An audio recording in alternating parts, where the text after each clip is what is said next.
வணக்கம் மக்களே, உங்களுக்கு திறமை இருந்தா விளையாடி வின் பண்ணுங்க. அதை விட்டுட்டு இப்படி எல்லாத்துக்குமே குறை சொல்லி உங்களை நியாயப்படுத்திக்காதீங்க அப்படின்னு காட்டமா பேசிருக்காரு தென்னாப்பிரிக்கா கேப்டன் பவுமா. அதை பத்தி தான் இந்த வீடியோல பார்க்க போறோம்.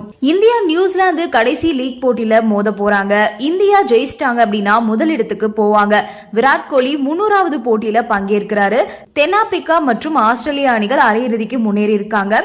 சாம்பியன்ஸ் டிராபி கிரிக்கெட் வரலாற்றுல இந்தியாவால வீழ்த்த முடியாத அணியா வலம் வரக்கூடிய நியூசிலாந்து இன்னைக்கு நடக்க போற போட்டியில இந்தியா வீழ்த்துவாங்களா அப்படின்ற எதிர்பார்ப்பு ரசிகர்கள் மத்தியில நிலவி வந்துட்டு இருக்கு. நடப்பு சாம்பியன்ஸ் டிராபி கிரிக்கெட் தொடர் விறுவிறுப்பாவே போயிட்டு இருக்கு. குரூப் பி பிரிவுல எல்லா போட்டிகளுமே நிறைவடைஞ்சு தென்னாப்பிரிக்கா ஆஸ்திரேலியா அணிகள் அரையிறுதிக்கு தகுதி பெற்றிருக்காங்க. குரூப் ஏ பிரிவுல இந்தியா நியூசிலாந்து அணிகள் தகுதி பெற்றுவிட்ட நிலையில ரெண்டு அணிகளும் கடைசி லீக் போட்டியில மோதுறாங்க. புள்ளிகள் அடிப்படையில இந்தியா 2ஆம் இடத்துல இருக்கக்கூடிய நிலையில இன்னைக்கு நடக்க போற போட்டியில ஜெயிச்சிட்டாங்க அப்படின்னா முதல் இடத்தை பிடிச்சிருவாங்க.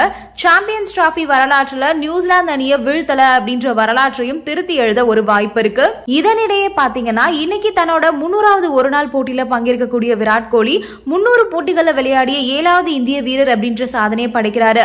அசாருதீன், சச்சின் டெண்டுல்கர், ராகுல் டிராவிட், சௌரவ் கங்குலி, யுவராஜ் சிங், தோனி இவங்களுக்கு அப்புறமா விராட் கோலி 300வது போட்டியில விளையாடுறாரு. இதுக்கிடையில சாம்பியன்ஸ் டிராபி கிரிக்கெட் தொடர்ல இங்கிலாந்தை வீழ்த்தி தென்னாப்பிரிக்கா அணி அரையிறுதிக்கு முன்னேறி இருக்காங்க. கராச்சியில நடைபெற்ற போட்டியில டாஸ் வின் பண்ண இங்கிலாந்து பேட்டிங் தேர்வு செஞ்சாங்க.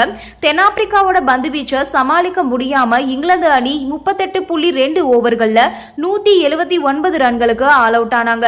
தென்னாப்பிரிக்காவோட வேகப்பந்து வீச்சாளர் மார்க்கோ யாசன் 39 ரன்களை விட்டு கொடுத்து 3 விக்கெட்ஸ் வீழ்த்தியிருந்தாரு.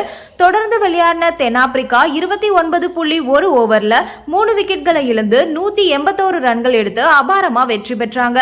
அந்த போட்டியில அந்த அணியில டியூசன் ஆட்டம் இழக்காம 72 ரன்களும், கிளாசன் 64 ரன்களையும் எடுத்திருந்தாங்க. இவங்க தான் அணியோட வெற்றிக்கு முக்கிய காரணமா இருந்தாங்க. இந்த வெற்றி மூலமா குரூப் பி பிரிவுல முதலிடம் பிடிச்சு தென்னாப்பிரிக்காவும் 2வது இடம் பிடிச்சு ஆஸ்திரேலியாவும் அரையிறுதிக்கு போயிட்டாங்க. குரூப் ஏ பிரிவுல இந்தியாவும் நியூசிலாந்தும் ஏற்கனவே அரையிறுதிக்கு போயிட்டாங்க. 2023ஆம் ஆண்டு இந்தியால நடந்த 50 ஓவர் உலக கோப்பை தொடர்ல இதே மாதிரி 4 அணிகள் தான் அரையிறுதிக்கு முன்னேறி இருந்தாங்க அப்படின்றது குறிப்பிட்ட. இந்த மேட்ச் முடிஞ்சு பேசின பவுமா கிட்ட இந்தியா துபாயில விளையாடுறதுனால தான் வின் பண்றாங்க, ஐசிசி அவங்களுக்கு மட்டும் ஃபேவரா நடந்துக்கிறாங்க அப்படின்ற குற்றச்சாட்டை பாகிஸ்தான் வீரர்கள் மற்றும் முன்னாள் வீரர்கள் முன்வைக்கிறாங்க. இத பத்தி நீங்க என்ன நினைக்கிறீங்க அப்படின்னு கேட்டிருப்பாங்க.